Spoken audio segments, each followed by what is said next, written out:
First on report Dharmendra പ്രധാന്റെ രാജിയിൽ ആ ഒഴിവിലേക്ക് ഇപ്പോൾ പുതിയ മന്ത്രിയെ തിരഞ്ഞെടുത്തിരിക്കുന്നു. പ്രഹ്ലാദ് ജോഷി പുതിയ വിദ്യാഭ്യാസ മന്ത്രിയാകും എന്ന വിവരം ഡൽഹിയിൽ നിന്ന് വരുന്നു. നോബൽ ബാരിക്കാരനുണ്ട്.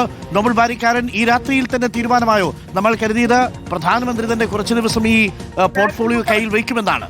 എന്താണ് തീരുമാനം? അരുൺ, പുതിയ തീരുമാനം ഇപ്പോൾ വന്നിരിക്കുന്നു. പ്രഹ്ലാദ് ജോഷി പുതിയ വിദ്യാഭ്യാസ മന്ത്രി ആകും എന്നാണ് ഇപ്പോൾ വിവരം പുറത്തേക്ക് വരുന്നത്. ധർമ്മേന്ദ്ര കഴിഞ്ഞ മണിക്കൂർ പിന്നിടുമ്പോഴാണ് എന്താണ് കേന്ദ്ര സർക്കാരിന്റെ ഭാഗത്ത് നിന്ന് ഇപ്പോൾ ഉണ്ടായിരിക്കുന്നത് എന്നാണ് വിവരം പുറത്തേക്ക് ലഭിച്ചിരിക്കുന്നത്. നിലവിൽ Pralhad Joshi consumer affairs, food and public distribution, അതോടൊപ്പം തന്നെ ന്യൂ ആൻഡ് റിന്യൂവബിൾ എനർജി അടക്കമുള്ള വകുപ്പുകൾ കൈകാര്യം ചെയ്യുന്ന മന്ത്രി കൂടിയാണ് അദ്ദേഹം. ഇനിയിപ്പോൾ വിദ്യാഭ്യാസ മന്ത്രി ആകും എന്നാണ് നമുക്ക് വിവരം ഉള്ളത്. ഇതുമായി ബന്ധപ്പെട്ട തീരുമാനത്തിലേക്ക് എന്താണെങ്കിലും BJP നേതൃത്വം കടന്നിരിക്കുന്നു, കേന്ദ്ര സർക്കാർ കടന്നിരിക്കുന്നു. ഉടൻ തന്നെ ഇതുമായി ബന്ധപ്പെട്ട ബാക്കി നടപടിക്രമങ്ങൾ പൂർത്തിയാക്കിക്കൊണ്ട് ഉള്ള ഒരു നീക്കത്തിലേക്കാണ് ഇപ്പോൾ കേന്ദ്ര സർക്കാർ എന്താണെങ്കിലും ആരംഭിച്ചിരിക്കുന്നത്. എന്താണെങ്കിലും നിലവിലത്തെ സാഹചര്യത്തിൽ പ്രഹ്ലാദ് ജോഷി, അതായത് ധർമ്മേന്ദ്ര പ്രധാന്റെ പിന്തുടർച്ചയായി അദ്ദേഹത്തിന്റെ ആ പദവികൾ, പ്രത്യേകിച്ച് വിദ്യാഭ്യാസ വകുപ്പിന്റെ വടക്കം ചുമതല ഏറ്റെടുത്തുകൊണ്ട് പ്രഹ്ലാദ് ജോഷി കേന്ദ്രമന്ത്രി ആകും, അദ്ദേഹം വിദ്യാഭ്യാസത്തിന് മന്ത്രി ആകും എന്ന വിവരമാണ് ഇപ്പോൾ പുറത്തേക്ക് വരുന്നത്. പ്രഹ്ലാദ് ജോഷി എന്താണെങ്കിലും വിദ്യാഭ്യാസ മന്ത്രി ആകുമെന്ന് ഏറെക്കുറെ ഇപ്പോൾ തീരുമാനം എടുത്തിരിക്കുന്നു. ഇതുമായി ബന്ധപ്പെട്ട ബാക്കി നടപടിക്രമങ്ങൾ ഉടൻ പൂർത്തിയാക്കും എന്നാണ്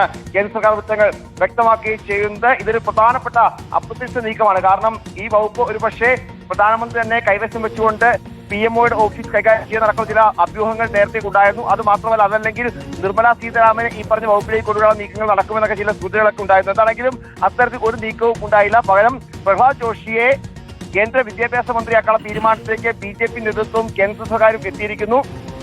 ആ തീരുമാനം ഏറെക്കുറെ നമുക്കിപ്പോൾ ഉറപ്പിക്കാൻ കഴിയും. ഇനിയിപ്പോൾ ഒരു ഔദ്യോഗികമായ ചുമതല ഏറ്റെടുക്കൽ മാത്രമാണ് അവശേഷിക്കുന്നത് എന്നാണ് നമുക്ക് അറിയാൻ കഴിയുന്നത്. നിലവിൽ മന്ത്രിസഭയിൽ മന്ത്രി കൂടിയാണ് പ്രഹ്ലാദ് ജോഷി. അദ്ദേഹം നേരത്തെ കേന്ദ്ര സർക്കാരിന്റെ ഏറ്റവും പ്രധാനപ്പെട്ട നേതാവ് കൂടിയാണ്. അതോടൊപ്പം തന്നെ BJPയുമായി ഏറ്റവും അടുത്ത് നിൽക്കുന്ന, കേന്ദ്ര സർക്കാരിന്റെ മോദി അടക്കമുള്ള ആളുകളുമായി ഏറ്റവും അടുത്ത് നിൽക്കുന്ന പ്രധാനപ്പെട്ട നേതാവാണ്. എന്താണെങ്കിലും ഇപ്പോൾ പ്രഹ്ലാദ് ജോഷി പുതിയ വിദ്യാഭ്യാസ മന്ത്രി ആകുമെന്ന വിശദാംശങ്ങളാണ് പുറത്തേക്ക് വരുന്നത്. ഇതുമായി ബന്ധപ്പെട്ട്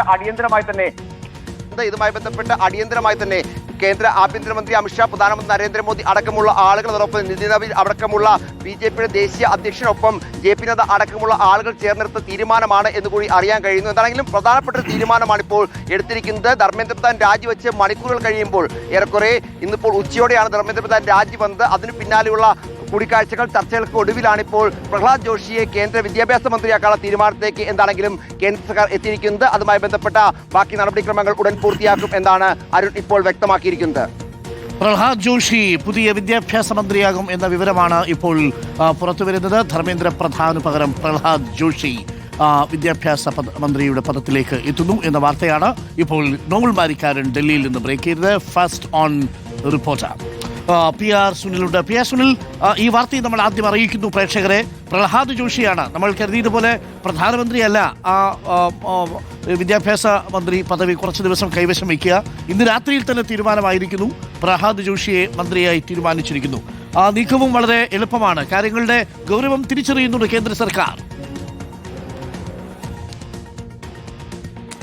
എന്ന് തന്നെ കണക്കാക്കാം. പ്രഹ്ലാദ് ജോഷി മികച്ച ഒരു മന്ത്രിയാണ്. അദ്ദേഹം കർണാടകത്തിൽ നിന്നുള്ള BJP നേതാവാണ്. രണ്ടാം മോദി സർക്കാരിൽ പ്രഹ്ലാദ് ജോഷി പാർലമെന്ററി കാര്യ മന്ത്രിയായിരുന്നു. മോദിക്കൊപ്പവും അതുപോലെ തന്നെ അമിത്ഷായ്ക്കൊപ്പവും തന്നെ നിന്ന് പ്രവർത്തിച്ച മോദിയുടെ വലങ്കൈ എന്നൊക്കെ വേണമെങ്കിൽ വിശേഷിപ്പിക്കാവുന്ന ഒരു നേതാവ് കൂടിയാണ്. RSSനും ഏറ്റവും അടുത്ത ഒരു നേതാവാണ് പ്രഹ്ലാദ് ജോഷി.